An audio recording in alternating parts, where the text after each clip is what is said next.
Are you a football fan, a fan of the EPL, or at best, a Chelsea fan? Now, this is an explanation of the PSR and the transfers that have so far taken place today. What is PSR? PSR means Profit Sustainability Rule. Profit Sustainability Rule exists in all the football leagues, as well as the Championship and all the cadres of the leagues in England.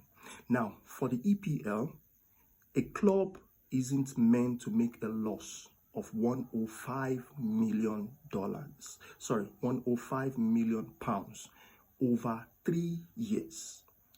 Now, what this means is that over 3 years, whatever loss you have made should not exceed 105 million. Now, a player to be sold has his value determined by the number of years left in his contract, and anything on top of that represents profit. For instance, if his value is 20 million pounds and it's sold for 30 million pounds, your profit, the club's profit, is 10 million for the PSR. Now, so selling a normal player in your squad, for instance, in Chelsea, you have a Enzo, and he's sold for that scenario. It doesn't bring in enough profit. However, an homegrown player represents pure profit. For instance, if he's sold for 30 million pounds, the profit is 30 million pounds. There is also the issue of player wages cap.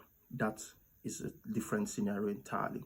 We're talking about the PSR here and the profit sustainability. That's the profit sustainability rule. In order to cut the red tape, what clubs do for now is that they are helping themselves by trading with each other. Now, how does that work? We seeing the way the tradings are going on, we might not understand fully what they are doing. Now, I'm going to explain it and break it down as much as possible. Now, for instance, let's take an example of a Chelsea.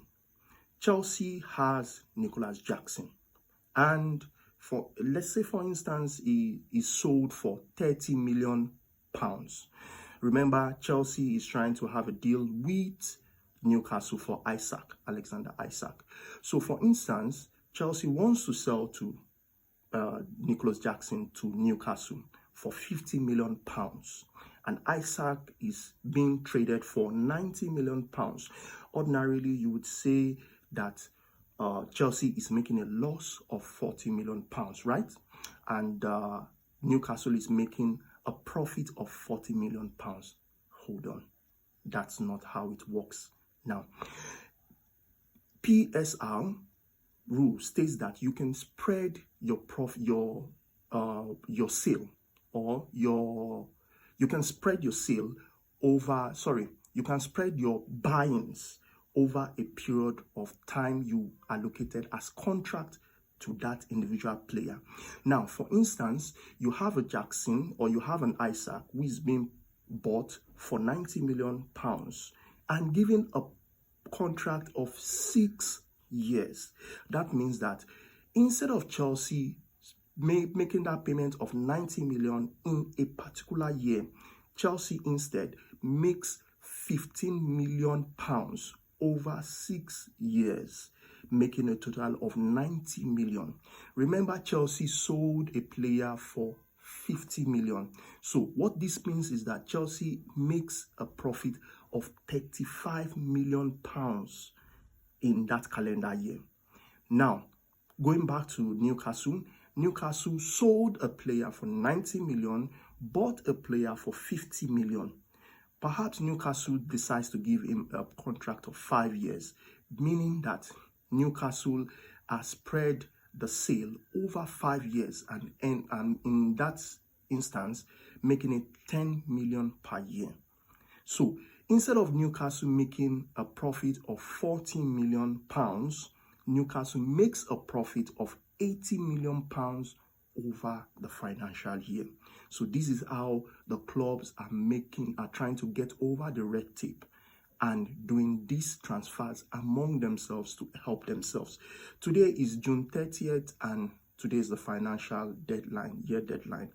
Now you will now understand why Chelsea has been spreading, or Chelsea gave contracts last year. Chelsea gave contracts length of about 8 years. You now understand what they were trying to do. They were trying to spread the cost of, for instance, an Enzo over 8 years instead of just making that cost over 1 year. So now you understand the PSR. If you do not understand the PSR, you just make a comment down below and I'll explain more again. Thank you.